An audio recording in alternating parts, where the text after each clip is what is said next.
Dans cette vidéo, nous allons étudier expérimentalement les 7 montages de base montés autour du célèbre circuit intégré, le micro A741, connu sous le nom amplificateur opérationnel. On rappelle que cet amplificateur possède dans sa version idéalisée des caractéristiques dynamiques excellentes se traduisant par un gain en tension différentielle infinie, une impédance d'entrée différentielle infinie, une impédance de sortie nulle. On rappelle qu'un amplificateur opérationnel est un circuit intégré actif. Son fonctionnement nécessite donc une alimentation.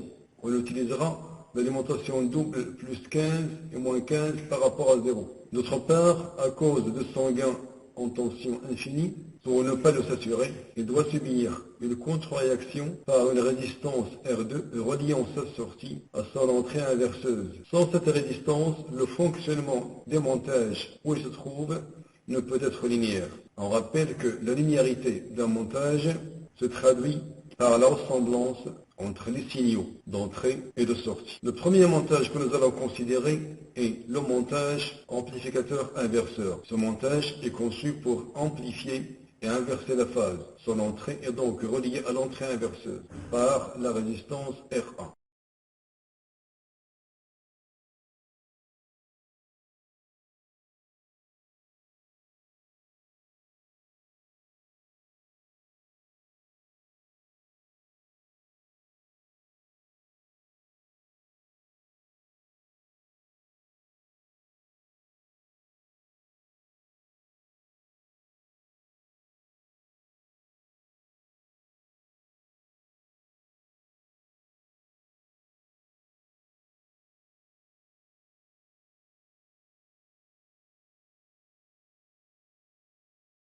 Ainsi, pour un signal d'entrée sinusoïdale d'amplitude 1 V et de fréquence 1 kHz, le signal de sortie est aussi sinusoïdal, de même fréquence, mais d'amplitude 10 V et de phase inversée. Conclusion, sur les signaux visualisés simultanément, on vérifie le fonctionnement linéaire et l'amplification avec inversion de la phase, ce qui confirme l'expression théorique qui régit le fonctionnement du montage amplificateur inverseur. Deuxièmement, le montage amplificateur non inverseur. Ce montage est conçu pour amplifier sans inverser la phase. Son entrée est directement reliée à l'entrée non inverseuse.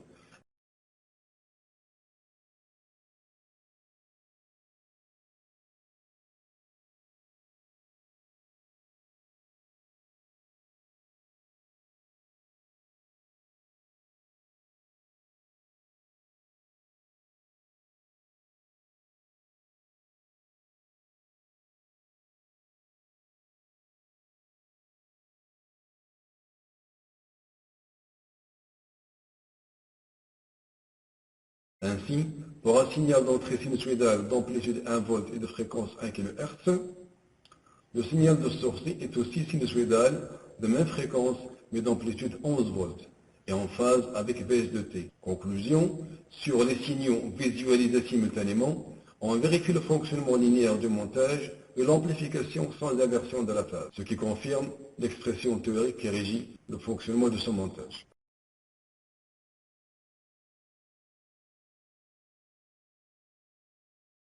Troisièmement, le montage suiveur. Ce montage est conçu pour servir comme étage adaptateur d'impédance, avec les caractéristiques dynamiques connues pour ce genre de montage, à savoir un gain en tension égale à 1, une résistance d'entrée infinie et une résistance de sortie nulle.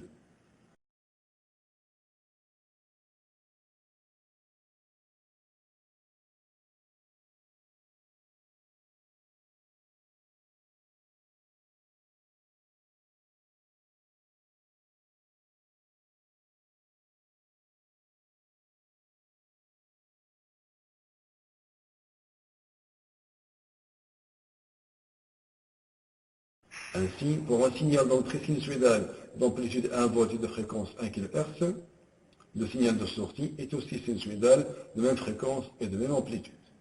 Conclusion, sur les signaux visualisés simultanément, on vérifie le fonctionnement linéaire sans amplification et sans inversion de la phase, ce qui confirme l'expression théorique qui régit le fonctionnement du montage suiveur.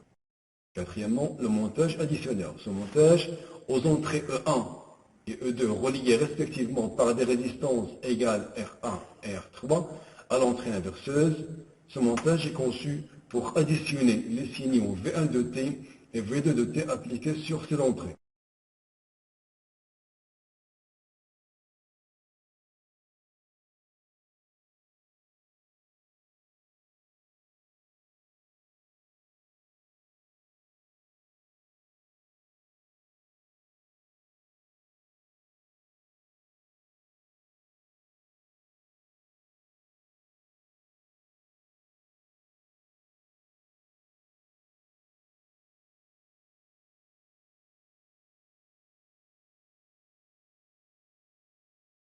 Ainsi, pour le signal V1 de T appliqué à l'entrée E1, provenant directement du GVF, et le signal V2 de T appliqué à l'entrée E2, obtenu à l'aide du potentiomètre de la maquette, le signal de sortie est un signal sinusoïdal inversé d'amplitude égale à la somme des amplitudes des signaux d'entrée. Conclusion, sur les signaux visualisés, on vérifie le fonctionnement linéaire et l'addition avec inversion de la phase, ce qui confirme l'expression théorique établie pour ce montage. Cinquièmement, le montage soustracteur. Ce montage à deux entrées est conçu pour soustraire le signal appliqué à l'entrée 1, relié à l'entrée inverseuse par R1, du signal appliqué à l'entrée E2, relié à l'entrée non inverseuse par R3.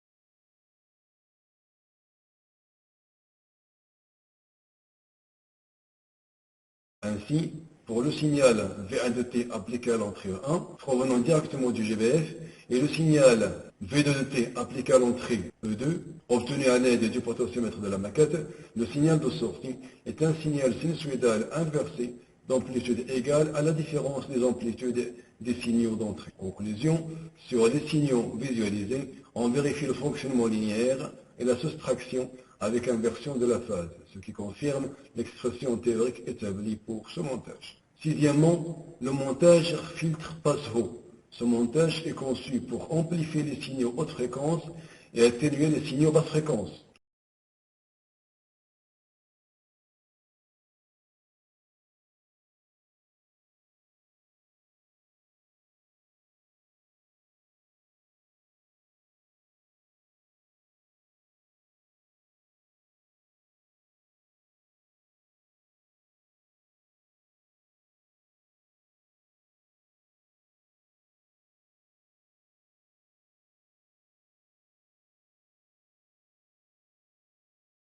Ainsi, en faisant varier la fréquence f du signal d'entrée entre les valeurs extrêmes 100 Hz et 20 kHz, on peut déterminer expérimentalement petit a la nature du filtre, petit b le gain dans la bande passante où l'amplitude de Vs de t est maximale, Vsm égale à Vm, afin de le comparer à la valeur théorique AV égale à moins R2 sur R1. Petit c, la fréquence de coupure Fc, qui est la première fréquence de la bande passante, et pour laquelle l'amplitude de Vs de t est Vsm égale à Vm sur racine de 2. Cette fréquence doit être comparée à la valeur théorique Fc égale à 1 sur 2pi R1. Conclusion, sur les signaux visualisés simultanément, on vérifie le fonctionnement linéaire du filtre en constatant la ressemblance de Vs de t et Ve de t. Deuxièmement, l'inversion de la phase. Troisièmement, l'amplification des signaux de fréquence f supérieure à fc et l'atténuation des signaux de fréquence f inférieure à fc. Ces observations confirment l'expression théorique de la fonction de transfert établie pour son montage, en posant oméga 0 égale à 1 sur R1. Septièmement, le montage filtre passe-bas. Ce montage est conçu pour amplifier les signaux basse fréquence et atténuer les signaux haute fréquence.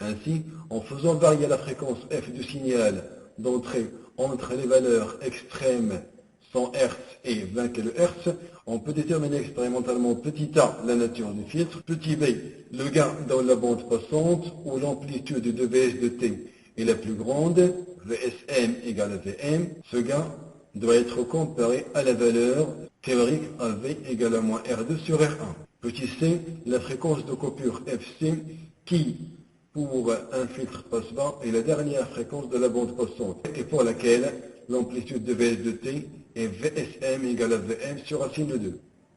Cette fréquence doit être comparée à la valeur théorique Fc égale à 1 sur 2 pi R de C.